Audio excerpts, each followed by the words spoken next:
Good day, HarvestLA. My name is Joel Lee, and I'm one of the worship leaders here at church. Always a pleasure to engage into the Word with you. Today is Thursday, June 4th, 2020. We will be reading from Deuteronomy chapter 28, verse 7 through 14. But before we start reading, I would like to highlight some context to set the stage for our passage. So Moses wrote Deuteronomy as a three-part sermon to engage the new generation of Israelites on what God has done, what God is doing, and what God will do. Chapter 28 is the latter part of the book, highlighting on what God will do, or how I like to call it, the covenant, the promise that God has in store for his people. And so, following yesterday's devotion of verse 1 through 6, we learned about God's awesome covenant blessing to the Israelites, but on the condition of obedience. So, on a side note, when I think about a condition from God, for some reason, like the rebel part of me often tries to counter God with, what about unconditional love from the New Testament? I mean, unconditional love is so much easier to swallow, right? Maybe you have the same thought? Probably not. Anyway, but as the great Charles Spurgeon once said, I looked this up and I paraphrase, completely put into my own words and revised, I believe that it is impossible to preach the gospel of grace and truth, unconditional love, without preaching the law, the conditional love. The law is like a needle that needs to make its way and pierce into a person's heart for the thread of grace and truth to sew through and bind the covenant promise that God has in store for his people. Wow. Isn't that deep and so amazing that it is the law that kind of convicts us to experience the true grace? Yeah. Well, that was probably more context than you bargained for. Anyways, let's read Deuteronomy 28, verse 7 through 14. This is the NIV version. The Lord will grant that the enemies who rise up against you will be defeated before you. They will come at you from one direction, but flee from you in seven. The Lord will send a blessing on your barns and on everything you put your hands to. The Lord your God will bless you in the land he is giving you. The Lord will establish you as his holy people, as he promised you on oath. If you keep the commands of the Lord your God and walk in obedience to him, then all the people on earth will see that you are called by the name of the Lord, and they will fear you.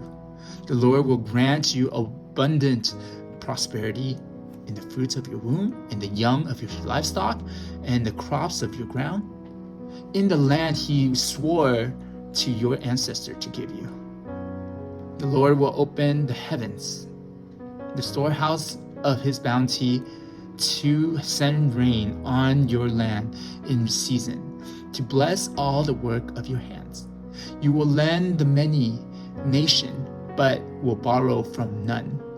The Lord will make you the head, not the tail.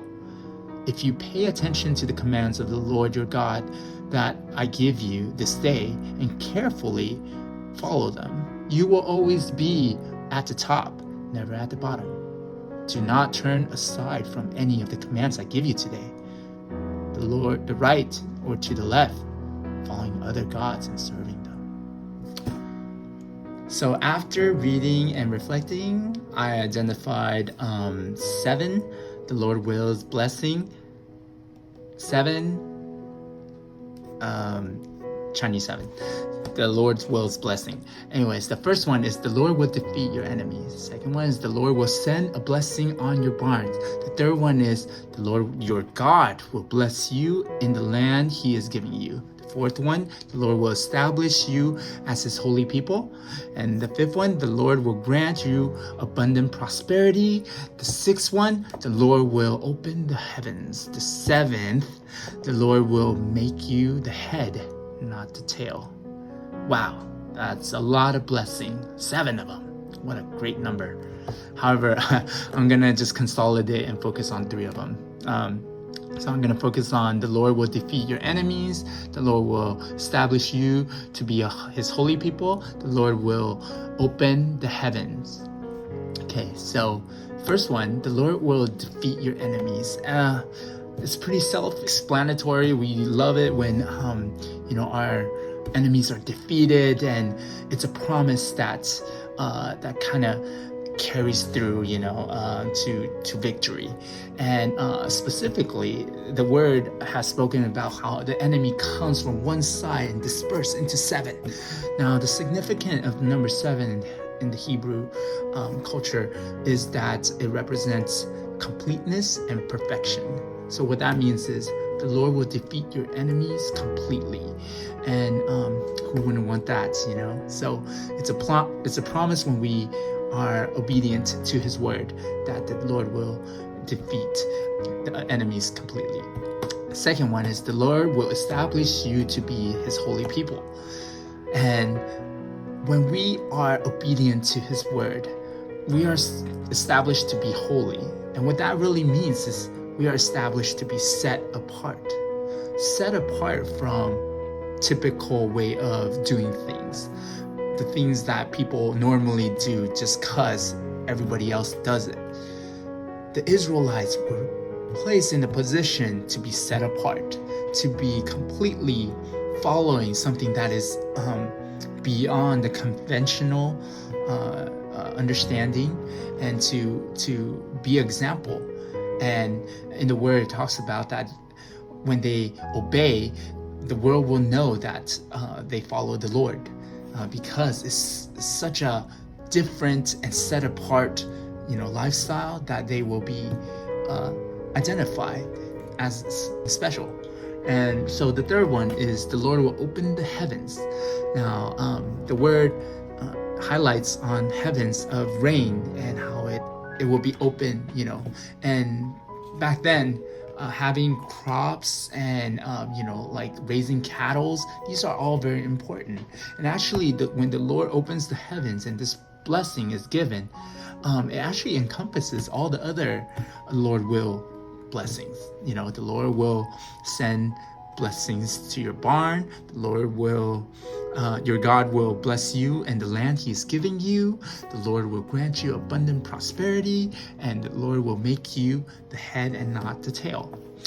So one interesting thing that was in the word, you will lend to many nations, but will borrow from none. A pastor once told me, discussion, if you can not have any credit card debt, it's better to be in that position than to be in a position of debt, because your life and decisions and your thoughts may be surrounded by that debt that you owe. Now, understandably, there are certain debts that are necessary, such as mortgage and car payments. These are debt that are necessary and for our everyday life. But how great it is to be in a position where you can give and you can be a blessing to others, as opposed to being stuck in a situation. So the Lord will defeat your enemies. The Lord will establish you to be holy people, and the Lord will open up the heavens.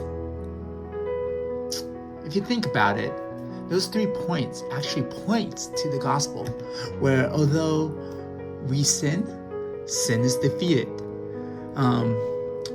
And we are called to him to be set apart. And the goodness of God then comes bestow upon us as we allow him to take root in our lives. And if I may share personally, being real now here, I face enemies every day. The greatest enemy of all is the voice that speaks against the good, the noble, and the worthy. Voices like, you can't do it, you're not good enough, Are you sure God is with you? You're all alone and loved. Might as well be a rebel and retaliate. And honestly, reflecting on the times, I would even consider certain voices in this riot to be enemies of the good. The Cain to the Abel, the destroyer of the peace, and the deceiver of the truth. One passage comes to mind in John, chapter 14, verse 15. Jesus said, "If you love me, keep my commands, and I will ask the Father, and he will give you another advocate to help you and be with you forever, the Spirit of truth." And he continues on in verse 23. "Anyone who loves me will obey my teaching. My Father will love them, and we will come to them and make our home with them." The beauty of having a covenant with God and the beauty of obedience is the positioning of our attitude for something greater, something amazing. I learned that God has called us to be holy, to be set apart from the sin, from that which destroys, from that which contaminates, and so that we can be a light in the darkness, to shine the way, the truth, and the life. So this is the blessing in chapter 8. Tomorrow, the devotion will continue on and highlight the curses of disobedience. So I hope you were encouraged by today's passage. Have a good day.